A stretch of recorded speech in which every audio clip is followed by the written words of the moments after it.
live. What's going on, everybody? My name is Rob Dauster. As you can see, I'm joined once again by Da'Sean Butler, the former West Virginia All-American. This is the Dauster and Da'Sean podcast. We are live. I'm going to let the stream fill up a little bit.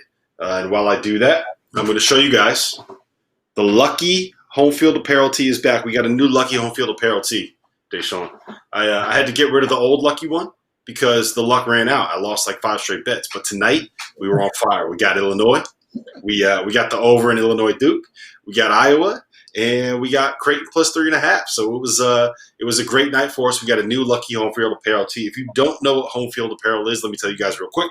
They are an independently owned college athletics apparel company based out of Indianapolis. What they do is they go through and they mine all of the old logos of your favorite colleges, your favorite universities, your favorite basketball teams, and they take those logos and they create different T-shirts out of them and different sweatshirts out of them, and the gear is just perfect, man. Like, my big thing with T-shirts is you got to have the neck. You can't have like the hangy turkey neck, right? And you can't have the sleeves that are all saggy. And when you wash T-shirts one time, you can't get get it all flowy around the waist, right? And their T-shirts, they don't do that, man. They're comfortable, they're breathable, they're great. So I couldn't recommend them more. I would not be working with this company and partnering with this company if I did not like them. And here's the big thing: I know we have a big West Virginia audience because we have the legendary Mountaineer here on this podcast. If you want West Virginia gear from Home Field Apparel, you got to go to them.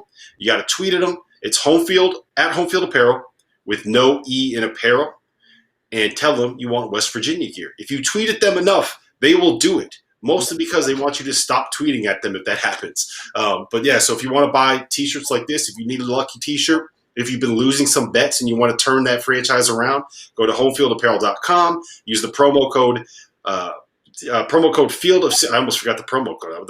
What are we going to do if we don't have promo codes? Exactly. Use the promo code Field of 68 for 20% off your first purchase. Da'Sean, we had a wild night of basketball tonight, man. We just finished watching Illinois go into Cameron Indoor Stadium and put it on the Blue Devils. Give me all your takeaways.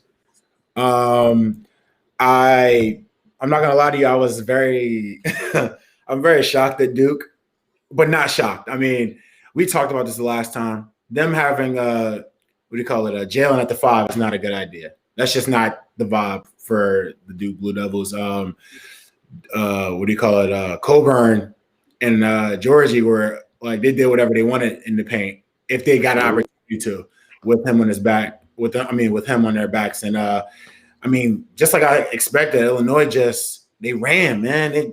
They just play a fast pace, a fast brand of basketball, and if you don't stop that run, if you can't stop Dosunmu and you can't stop Frazier, especially, and Curbelo was amazing tonight to me personally. I mean, he had some turnovers. They're very high in turnover. I think they had like 18 turnovers tonight, but I like how. I wouldn't say deep they are with their guards, but they have a ton of guards that can throw at you, that can bring the ball up, run offense, come off ball screens especially, and create. Like, they have, I would say, like 4 playmakers, guys that can make a play for themselves or make a play for someone else. And I feel like that's very helpful, especially when your team is running, they're running and gunning like Illinois does. Like, they kind of exposed Duke, not to mention Duke was 5 for 22 from 3. At one point, they didn't make their first 3 till like 12 minutes and 30 seconds left in the second half. If you're not going to make threes, they barely got to the free throw line in the first half. It wasn't Duke's night. Hurt does what he can. Roach stepped up a little bit tonight. Stewart helped a little bit. Excuse me, I wouldn't even say stepped up. They helped. We need more from Jalen. We just need more from Duke as a team, more or less. So.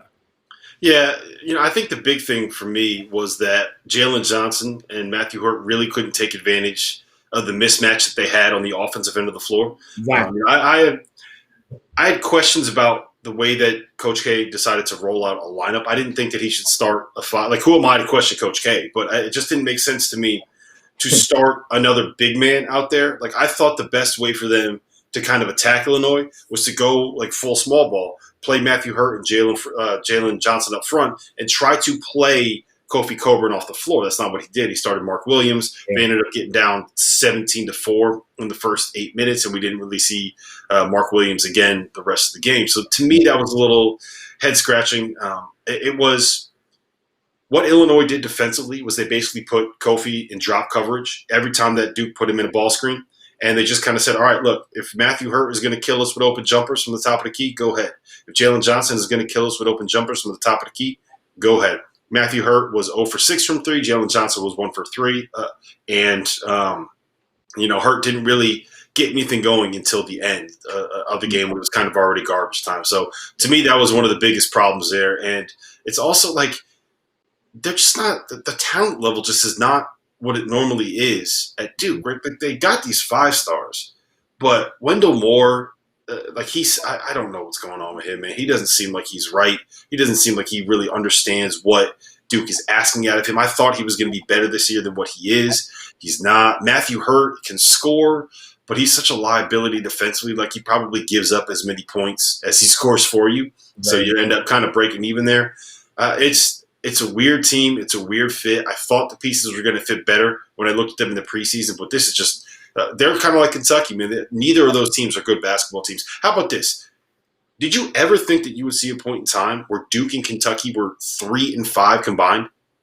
No. I also never thought I'd see a time where Duke was shooting like 30% in basketball games from the field or shooting 50% from the free throw line and just getting out rebounded and out hustled. So like that's kind of like, obviously Duke has prided themselves over the years of getting these top 5-star recruits to come in and then play hard and, not get outworked, especially in Cameron.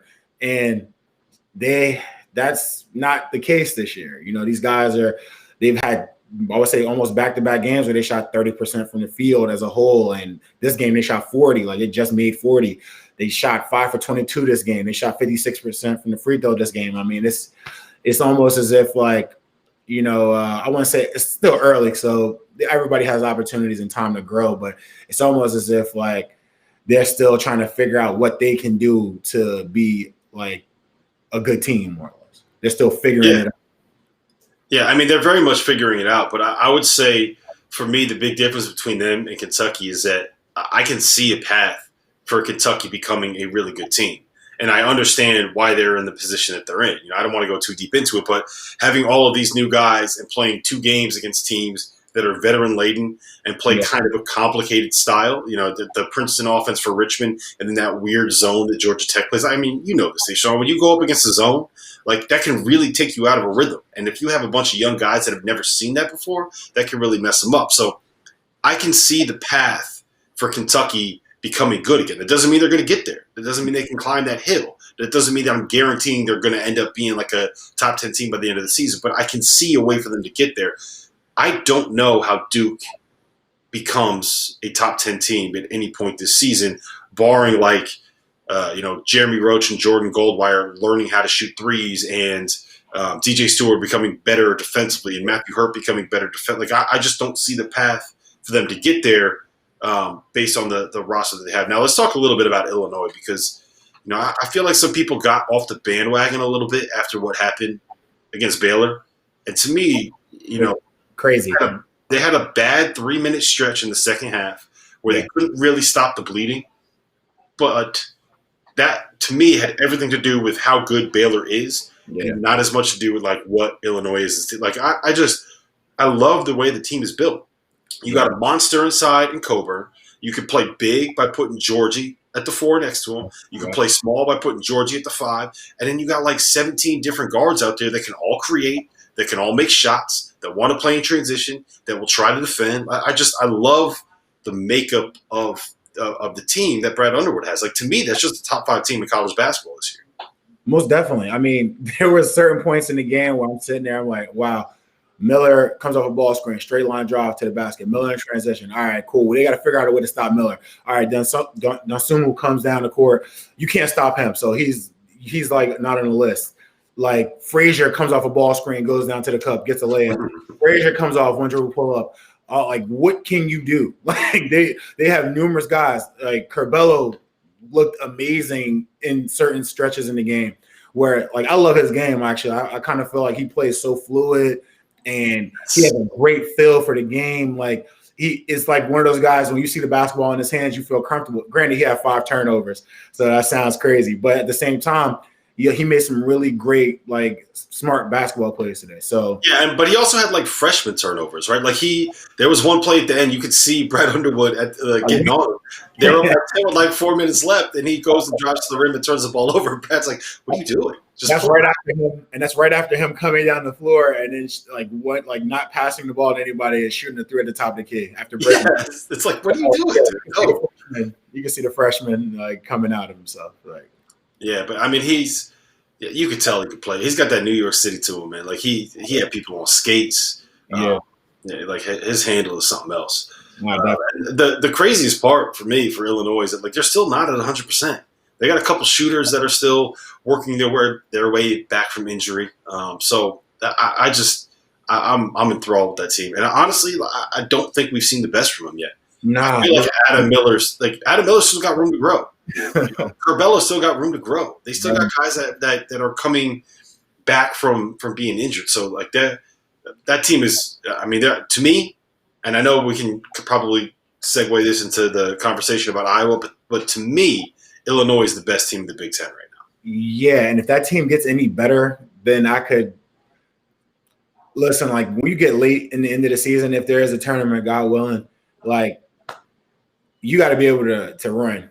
Again, these guys run. If they can come back and shoot from the perimeter as well as they run with the guys you're talking about adding back into their roster, then I mean I can't really see. They have just enough firepower inside as well as outside, and then in transition, I mean I feel like that's the hardest part to keep up with them because they run you ragged to the point where sooner or later, like Donson was just doing whatever he wants to do in the court at a certain point in time. Like we're talking 18 points, 12 boards, like he could have went for more assists, but like at a certain point in time, I mean, everyone else is killing. So like they did a good job of balancing the scoring and everyone's ball handling and job. Everything was just spaced. Like it wasn't a need for him to just take over.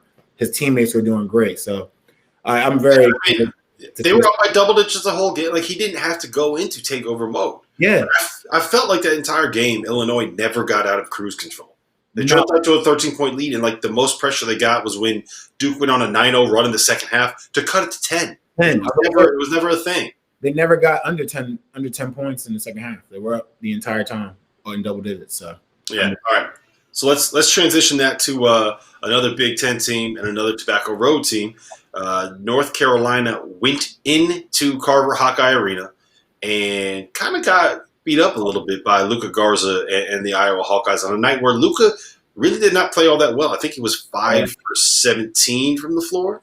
And yeah, like he had 16 points. What was it? 6 for 20 from the floor. Didn't play a typical Luka Garza game, and it didn't really matter. Iowa ended up winning by 13 points. How did you feel about the Hawkeyes?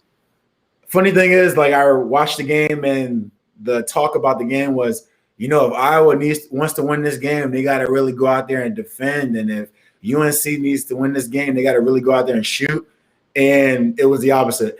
Luka Garza, like you said, didn't come out. He didn't come out gunning initially either. Like he got the ball, he was finding people, and I would say that him not being his normal self was okay.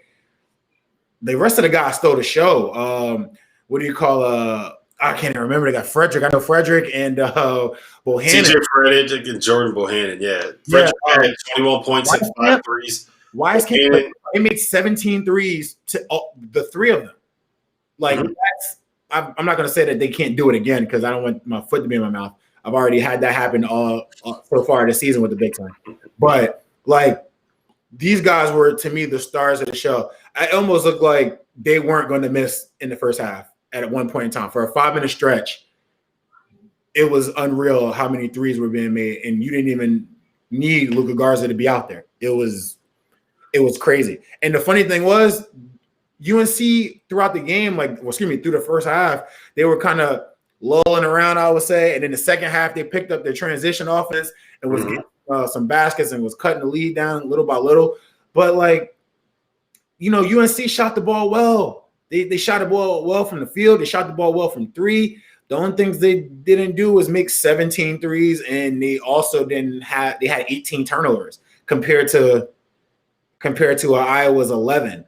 And they out rebounded Iowa. So like normally in normal circumstances, besides those turnovers and the 17 threes, you would say UNC could have beat any other team in the country. But when you're making 17 threes, not turning the ball over, and your player of the year still on a bad night pours out 16 and 14, like what can you say? Like you're gonna lose that game.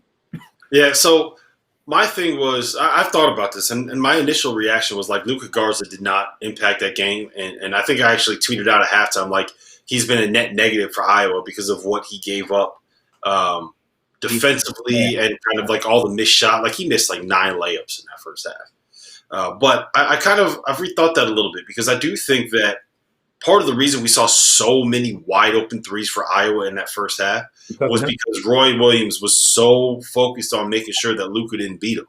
You know, he had 2 guys on him every time he touched the ball. They were definitely hedging and digging down and making sure that he didn't get a chance in the post, like to go one-on-one.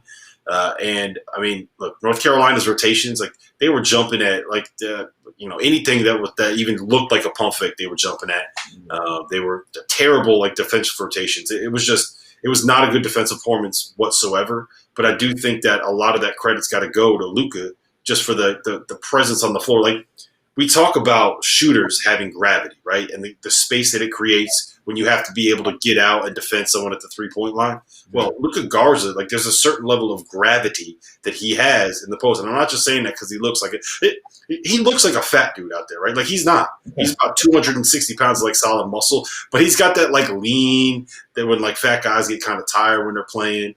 And he always looks like he's just gulping air. Like he just was – it's the first time he's ever been on a treadmill, first time he's ever sprinted in his life. And he always has that like look on his face like, oh, I'm so tired. But he never stops running. He's not very fast. He's not going to get from point A to point B very quickly. But I'll tell you this much. He's going to go get from point A to point B at that same pace for all 40 minutes. Like he's never going to stop moving. That motor's never going to stop running. So I enjoy watching him play. The thing about the 3-point shooting, though, is this is just, to me, it kind of shows you like how dangerous they are offensively. You got to be cognizant of all these guys. They got snipers everywhere. Yeah. Like it kind of gave me the old West Virginia John Beeline days where literally I remember my freshman year we played teams and we beat teams that out rebounded us by like 15, 20. But we just made a crazy amount of threes and we ended up winning the game and we didn't turn the ball over ever. And just seeing that, seeing like Wisekamp and seeing Bohannon and these guys just come out and I'm sitting there, I'm like, when is UNC going to guard the perimeter? Like they had to know that these guys are shooters. Like they have this big who can score the ball in the paint. And it's like, all right, you got to give him some attention, but not to negate all 4 other players. And these guys, they came out and stole the show to me, man. It was amazing to see the amount of threes that were made in that first half and throughout the game by 3 guys. Like insane. One guy shot, 8 for 18, and he shot 7 for it was 7 for 18. He shot 6 for 16 from 3. Yeah, it was Bohannon. He took 17 field goals and 16 of them were threes. That's my kind of player, man. That's my kind of guy. That's a green light that I've never ever seen. Hey, when you're hitting them like that, but to me, that kind of shows you how bad North Carolina was defensively. Like, he shouldn't get that many wide open looks. Like, you should not have shooters that are that good get that many clean looks at the basket. And so that's definitely a concern with North Carolina. I also think that, Caleb Love, I want him to be as good as like the Kobe Whites, maybe the Cole Anthonys, because he's kind of built in that mold of the big, athletic, kind of big go-to scorer that North Carolina's had so much success with at the point guard spot. Like if you look over the years, the best North Carolina point guards have been guys that can go get a bucket, get up and down the floor, and get a bucket. Like Ty Lawson was a scorer first. Ray Felton was a scorer first. Joel Berry won a national title, was a scorer first. Yeah. Kobe White, score first. The only guy that like played at that level as a point guard at North Carolina under Roy Williams that was not a scorer first was Kendall Marshall. Marshall, I was going to say, yeah. And like he's probably the best passer that we've seen in college basketball in like the last decade. So unless you are at that level, you got to be a scorer first. And to me, like Caleb Love, I think he can get there. Like you watch him and like the ability is there.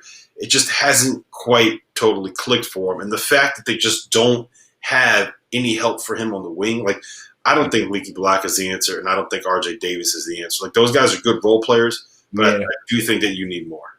Yeah, you definitely need more. Even though Leaky Black had a solid he had a double-double tonight, but still, like with Love, I felt like the first half he was kind of like I said, like the entire team except for who would you say? Except for what's my guy Brooks, I would say, but the entire team except for Brooks were probably like going through the motions in a sense in the first half, and the second half, Love pushed the pace. Like the pace was totally different, and I was wondering when they were going to do that because I mean that's the North Carolina basketball that I've always seen is these guys under Roy Williams that run, and they weren't really running much, and when they were running in the first half, it was a lot of turnovers. And in the second half, when they made the cut, when they cut the lead, they picked up the pace and it kind of gave Iowa a little bit of trouble. It kind of stopped their the consistency of their shots going in from the perimeter. It was like a small amount of time because you have to focus on getting back on transition defense. You get a little bit tired, your legs get a little bit tired. It may not be underneath you as much, and you have to guard. So just making them put that kind of pressure on them, I think it helped. But when they relaxed in the second half, they take a time to take a breath, and that was enough for, Wisekamp and his guys to continue making jump shots and continue making threes. And guards that made a couple of plays toward the end, got a couple and ones, and you get housed in Iowa.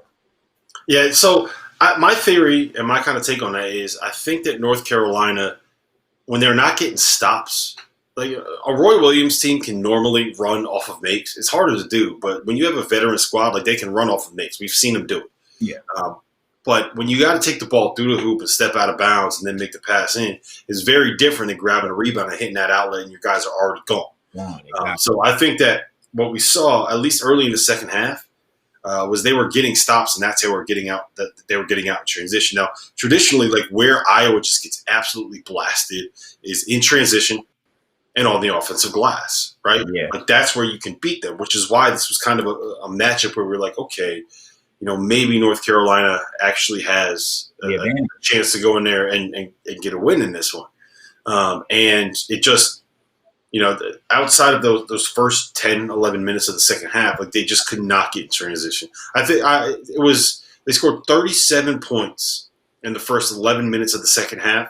And in the other 29 minutes of the game, they had 43 points. So that's a really good sign for Iowa. Like to me, the biggest issue with Iowa is always going to be on the defense. Like Luka is he's never going to be a great defender, man. Like he's slow-footed. He's not a great rim protector.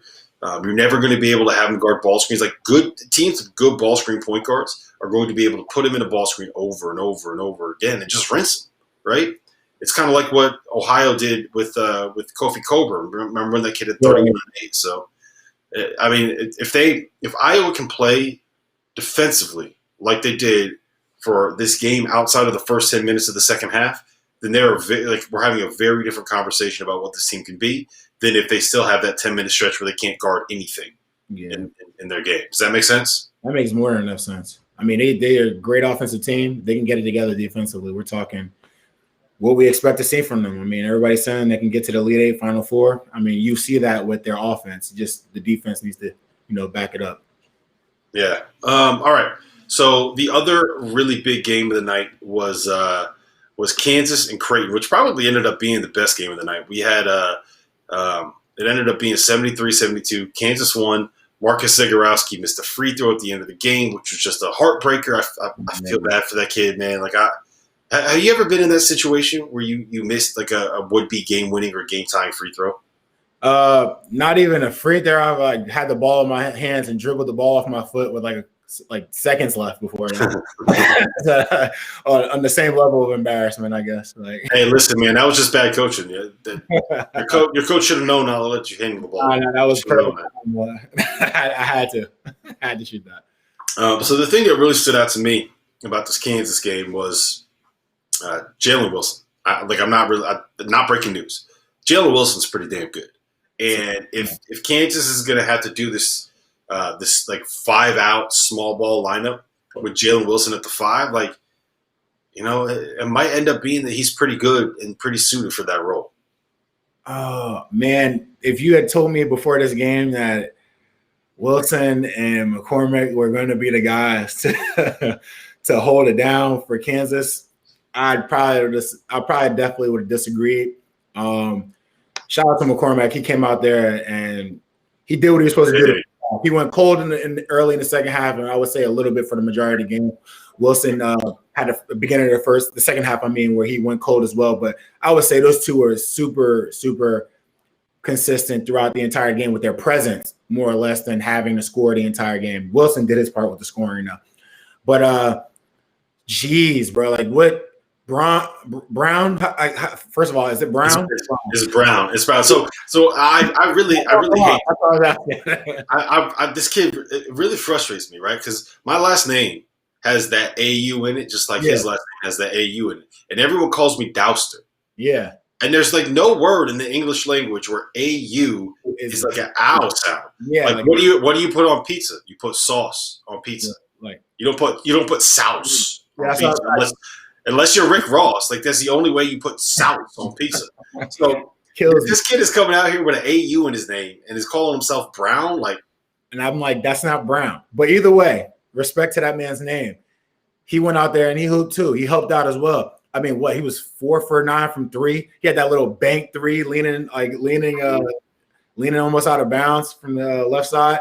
Like it was very surprising that Garrett and Abaji played the way they did, but it was it was good to see that Kansas can still win a game without being dependent on those two. Like even Bryce Thompson came off the bench and had some clutch baskets within the second half where Kansas needed some baskets because the guards weren't really giving them baskets at the time.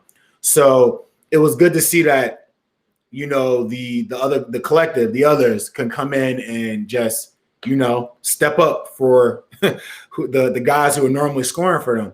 I was just impressed by Creighton. Were you not? Yeah, I was. I kind of expected performances like this from him. Where I was really impressed was with the center, Christian Bishop. Because very much so.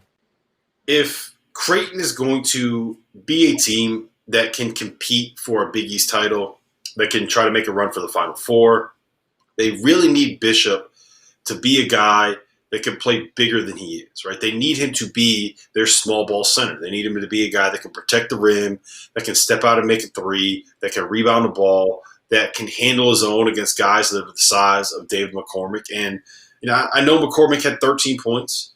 I don't think that he was necessarily great down the stretch, right? Mm-hmm. Like I thought he was really good in the first half. Thought he was okay at the start of the second half, and then Bishop kind of won that battle in the final 10 to 12 minutes. Mm-hmm. And if he can do that consistently, then that changes things for Creighton, right? Because they don't really have anything else up front, and they don't really have all that much depth. You know, Antoine Jones has had some good moments this season. He made a couple bad reads defensively and ended up getting benched. So we got a couple of the freshmen that they put in the rotation, and you know, it's never great to have freshmen that have not had a typical summer playing major minutes for you. The big key with them is Mitchell Ballack. Mitchell Ballack is like the one of the best shooters in college basketball. Mm. Struggling so far this season, came into this game shooting under 30% from beyond the arc, which is 2 for 8 from 3 in Allen Fieldhouse. And I think he missed his last 6. He hit 2 in the first half, kind of got Creighton going a little bit. Like this was a homecoming game for him. He's from 10 miles. Like he went to high school 10 miles from Fog Allen Fieldhouse. And he came back and he did not even come close to playing his best basketball game. And like I don't want to say that it cost them, but I don't think that Creighton can go into Fall Allen Fieldhouse and win without Mitchell Ballack being a knockdown, lights-out shooter and making consistently knocking down threes the way that you would expect him to when you get him open shots. So, Yeah, I mean, they're good, man. he gets his average, or Creighton makes 75% of their free throws instead of 50. Mm-hmm. They can win the game. You don't have to depend on. Granted, you don't have to depend on the Big East Player of the Year predictor to make his last free throw. They'd probably be up. I mean, that was a hell of a last two possessions by Denzel. I personally thought the game was done after Garrett got the N1, and Denzel comes down, makes a three from the right side of the wing, and then gets a steal, gets the layup. I'm sitting there like game's over, and then Jalen knocks down the three on the right side, and I'm like, wow, like it was a great game, man, and it was good for me to watch Creighton just to see how good how much they play, how well they play together as a team. It was great. Like Coach McDermott does a great job of getting those guys like to play the way they do. It was impressive, like seeing how balanced they were, seeing that they didn't really. I mean, obviously they're going to depend on their one guy. They're going to depend on Marcus to be the scorer in tight situations, but how well they share the ball and how at any point in time someone else can be the guy. So it was good to see Creighton, and they almost pulled it off. I mean, I feel like they are a team that could potentially win the Big East if Villanova doesn't, if they're not in their P's and Q's, Yeah, I mean, I don't think that they'll win the Big East regular season title. I just don't think that they have enough horses. Now, if Tyshawn Alexander, I can never remember his name, Tyshawn Alexander was back, that'd be a different story because then you'd have your best perimeter defender there as well. Another guy that could average 17, 18 points a game. But I don't think that they have the horses to win it. Now, that said, they're dangerous because of the way that they can shoot the ball. And it's kind of the same thing with Iowa, right? Like, if you catch them on the wrong night, they can beat anybody in the country. Let's say instead of going 2 for 8, Mitchell Ballack goes 6 for 8. And that's a team we're talking about Creighton shooting, like 13 for 27 from 3? Like, they win this game by 10. And it's not crazy to think that Mitchell Ballack can get right and start having nights where he goes 6 for 8 from 3. I mean, when you're dealing with guys that are shooters, that's kind of what you live with, right? Sometimes they're going to have 2 for 8 nights. Sometimes they'll have 6 for 8 nights, and you hope that the 6 for 8 nights balance out the 2 for 8 nights, if that makes sense. Yeah. So I think they'll get there. I just, I'm worried about a team that really only goes 5 deep and then really can only play one way, which is kind of small. I do want to go back and circle back to Jalen Wilson, though, because the big question that I had with Kansas after watching them against Gonzaga and after watching them against Kentucky was like, who is the guy? Who is the guy that you have to be worried about when you put together a game plan? Who is the guy that you want taking big shots down the stretch? Who is the guy that you can call like a legitimate star, an NBA caliber player on that roster? And I think it's Jalen Wilson, man. I mean, it's hard to argue against it. He's had 23 and 10 in their last 2 games against ranked teams. He had 14 and 15 against North Dakota State the other night. Now, he would have had 30 if he shot better than like 2 for 12 on layups. But I really do think that Kansas is like starting to figure it out a little bit. And I wrote something about this the other day. I went through and I watched every single offensive possession that Kansas had before this game, like every single one. And so much of what was bogging them down offensively was just like making the wrong decision, driving to the basket and forcing a shot up over a 6'10" guy instead of kicking the ball out to Ochai Agbaji when you draw his defender. Coming off of a ball screen, not reading the tagger, and instead of giving the ball to the open shooter on the wing, driving into the teeth of the defense when you've got 2 guys on.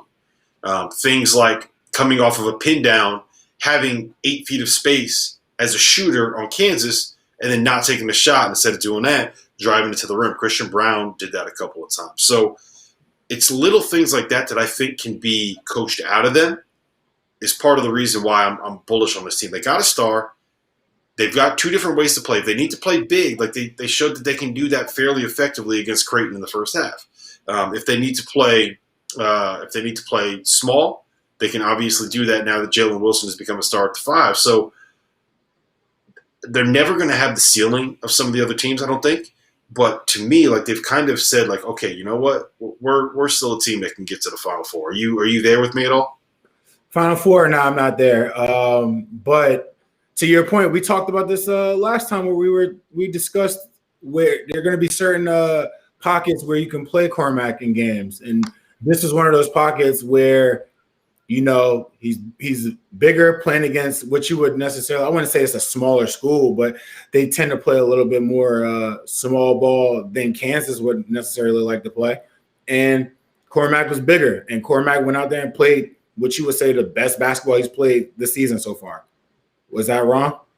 Yeah, I mean, it was for the first half was unquestionably the best that he's played.